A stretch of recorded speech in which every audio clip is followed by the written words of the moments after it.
สบายดีตอนเย็นเนาะเนาะเอาสิมารีวิวเนาะบรรยากาศกินหมูกระทะเนาะอยู่กาญจนบุรีเนาะบรรยากาศตอนเย็นเนาะทั้งเลิกงานเนาะมีผู้ใหญ่ใจดีเนาะมาเดี๋ยวหมูกระทะเนาะมื้อนี้เนาะเอามากันเด้อรับประมาณ5คนนี่แหละนี่เกียร์โค้ดสแกนเนาะวิธีการสั่งเนาะแล้วได้แบบได้กับโค้ดสแกนได้เนาะนี่โอ้โหเนื้อหมูก็มันใหญ่กว่าหน่อยเนาะไม่ได้กินเนาะแต่เนาะย่างไป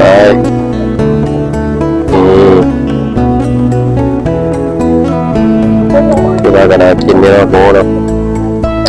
มาลองกินกันเลยที่เสียไปเสียเนาะร้านนี้เนาะ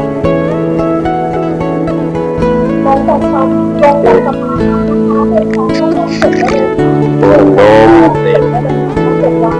อ่อนกินใจเย็นๆเนาะพี่น้องเนาะของแบบนี้ต้องใช้เวลาเนาะนี่เทน้ำจิ้มลงไปนี่อีกกระเทียมเนาะหน้าเรามารสชาติอะไรก็เรียกอะไรเนาะมาเปรี้ยวมากหวานก็ว่าไป